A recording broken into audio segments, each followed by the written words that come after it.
guys, welcome back to Keep Calm and Craft On. I'm Stephanie with ILYBDesigns.com. Today I have an easy peasy craft tutorial for you. We're going to create a fall centerpiece using this right here. Now if you're part of my Keep Calm and Craft On Facebook group, you probably recognize this. This centerpiece started back at Easter as an Easter centerpiece. It was based on an inspiration picture from Pinterest. And I created an Easter centerpiece using just mostly things that I had around my house, actually everything I already had. So I loved it so much that I keep on transforming it to go with all of the seasons and now the upcoming holidays. So I'm excited to share with you how I am transforming it today to be a fall centerpiece. I'll put a link in the description where I show you exactly how to make this spring version of this centerpiece. Be sure to stick around to the end of this video because I'll be sharing with you where you can get a freebie that I use in this tutorial. So let's get started.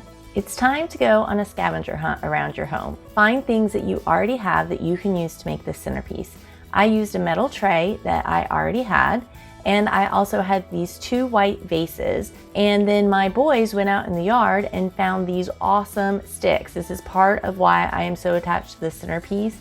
They found the most amazing sticks out in our yard. I had all this colored twine left over from the string balls I made for the spring centerpiece, and I wanted to add some fall colors to the white vases to change it up a little bit. I simply wrapped the twine around each vase until I had a colored band near the top. Now this twine was a little thinner than I would have preferred, so I had to wrap it quite a bit and scrunch it up to get the desired look, but it worked just fine. I just tied it in a knot when I was finished wrapping. So get creative and see if you already have some extra ribbon or twine that you could make work to decorate your vases before rushing out to buy something new. I think a wide bow wrapped around the vase would also be really cute, especially in the black and white buffalo plaid that is so popular right now.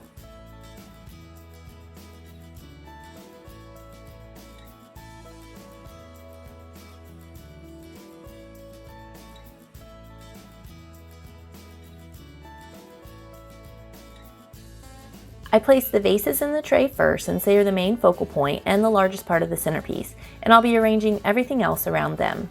I don't usually do a lot of decorating for fall, so I did have to grab a few extra items for this centerpiece. I found these really cute mini straw bales at Hobby Lobby, and these burlap pumpkins at the Dollar Tree. You just want something that's going to create some different heights to your centerpiece to make it more interesting. I don't even know what these flowers are called, but I just loved the colors and couldn't pass them up. They were $5 at Big Lots and I grabbed 3 of them. I'm not much of a floral person and not great at putting flower arrangements together. That was my mom's talent, which I did not get. But these flower picks just had to be laid down and they looked great draping over the tray. That's my kind of flower arrangement. The sunflowers came from the Dollar Tree, if you can believe that. You have to dig a little bit there, but you can find some nice looking artificial flowers there. I just scrunched them together to mix the different colors around together and then place them in between the mystery bunches. I wanted the look of fall leaves falling from the branches, so I found these fall leaves at the Dollar Tree. You only need 1 pack, but I got both of these because 1 pack had some metallic leaves and the other had the burlap leaves that I really liked. But I ended up not using the burlap ones in the end. I used the dark brown twine I had on hand so it would blend in with my sticks to give the illusion of the leaves suspended in the air.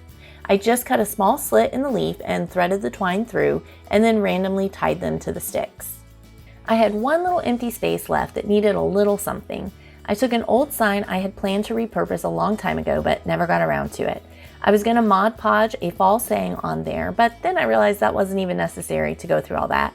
And I simply printed out my favorite fall saying on cardstock and just stuck it to my little sign and placed it in the empty spot. And here is how it turned out. This is by far my favorite version of this centerpiece yet. I love how full it is and couldn't be happier how all the elements work together when in all honesty, I just randomly picked out things I liked in the stores, not knowing how they were going to work together. So go through your fall decor stash and just make it work. Now onto that freebie I mentioned earlier. I've created several fall sayings in the simple ray-done style like mine is here. You can print them out, use your cutting machine to cut them out of vinyl, or anything else you can think of. They're yours free. I'll put a link in the description to my shop where you can go and get your free files. No coupon code needed, just use the link and they'll automatically be free at checkout. So let me know what you think of this fall centerpiece in the comments below. Are you going to create your own? If you like this video, please give it a big thumbs up and remember to subscribe to my channel so you don't miss out on any of my videos. I'll be back soon with some more fall crafts, so stay tuned and I'll see you in my next video. Thanks for watching!